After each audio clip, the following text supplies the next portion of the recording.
di depan ini berdiri duduk bersama ya dengan seluruh ketua daripada asosiasi ya, mulai dari Pak Rudi Kamdani sebagai ketua Dewan Asuransi Indonesia DAI ya, yang sekaligus beliau juga sebagai ketua Asosiasi Asuransi Syariah Indonesia.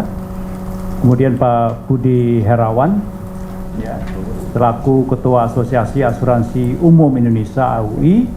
Kemudian Pak Budi Tampu Bolon sebagai ketua Asosiasi Asuransi Jiwa Indonesia.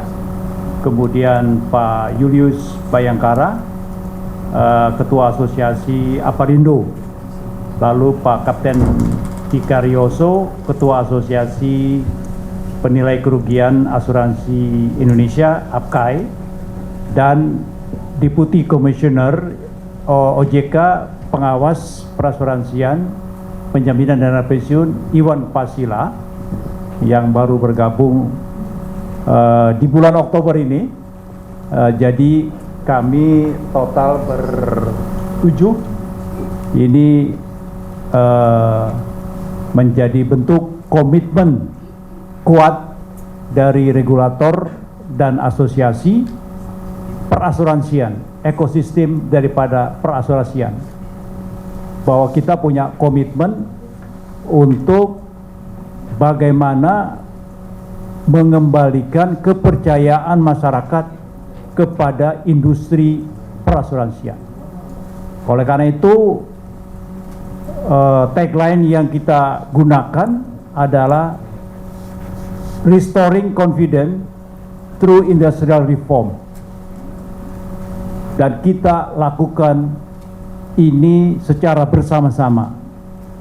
Ya, bukan hanya OJK, tetapi seluruh stakeholders, ya, asosiasi dan juga anggotanya, ya, dari ekosistem pendukung, dan OJK punya komitmen bagaimana merestore confidence, regain confidence masyarakat terhadap industri perasuransian.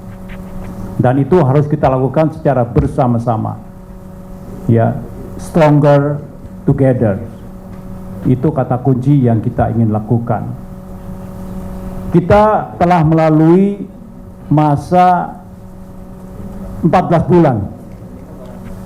Ya, kurang lebih sejak anggota Dewan Komisioner dilantik 20 Juli 2022. Kami melakukan langkah-langkah tegas untuk menindak perusahaan-perusahaan asuransi yang tidak menjalankan tugas kewajibannya sesuai ketentuan, merugikan para pemegang polis, dan tidak memenuhi indikator-indikator keuangan, governance, risk management yang baik.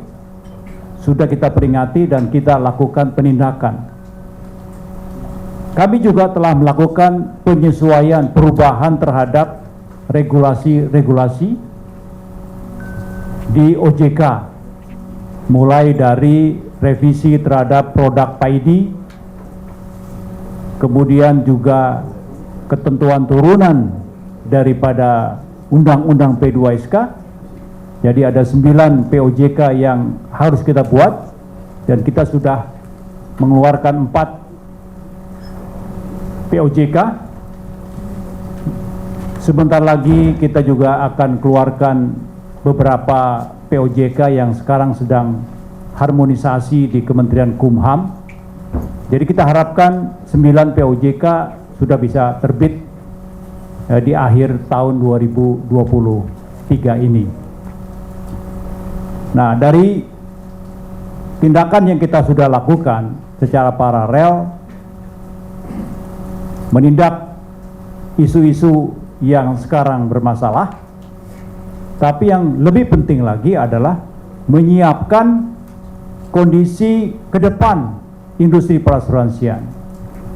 Nah, untuk memberikan arah ke depan itu seperti apa, maka kita bersepakat menyusun peta jalan pengembangan dan penguatan perasuransian Indonesia 2023-2027. Jadi setelah dibereskan yang tadi, kita mengembangkan, tapi harus jelas peta jalannya, roadmap-nya itu harus jelas.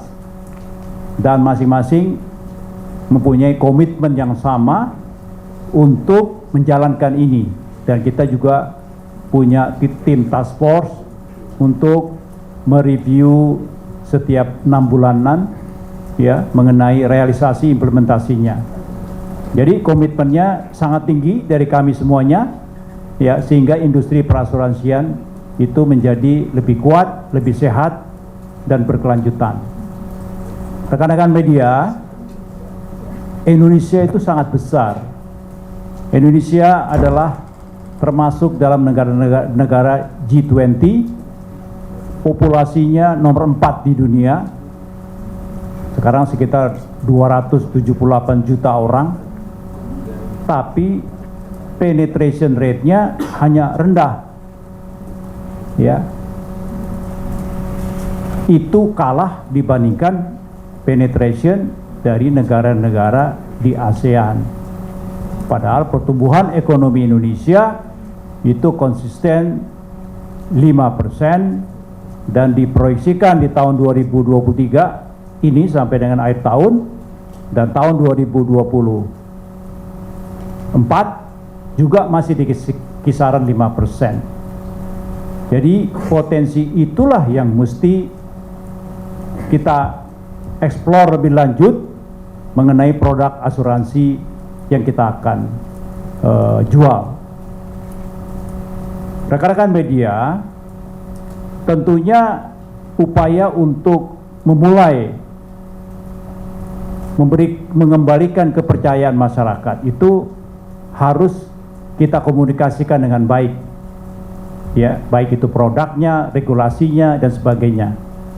Ya, oleh karena itu ada tagline, ya, nanti mungkin kalau ada pertanyaan akan dijelaskan oleh ya Pak Rudi atau teman-teman Pak Budi Herawan mengenai tagline kita yang baru, yaitu pahami dan miliki asuransi.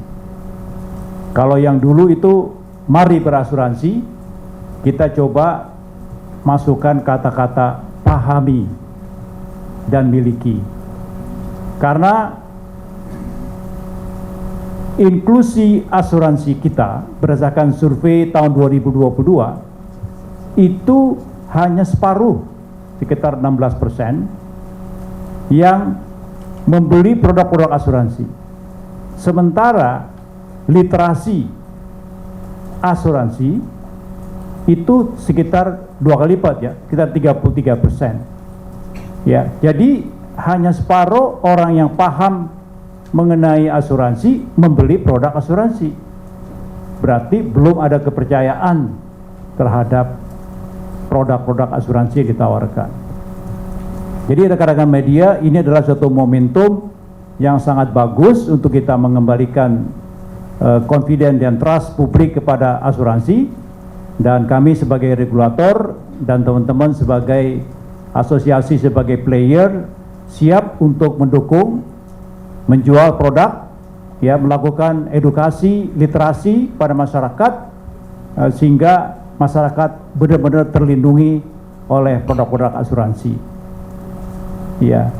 Dan ini juga bertepatan dengan Hari Asuransi Nasional yang jatuh pada tanggal 18 Oktober 2023. Ya.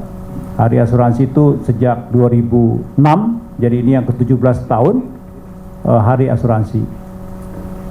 Jadi momentum ini kami manfaatkan untuk suatu komitmen bahwa industri perasuransian akan kita perbaiki, ya, dan kita berupaya untuk melindungi masyarakat, ya, terhadap suatu risiko-risiko yang mungkin terjadi baik individu maupun perusahaan.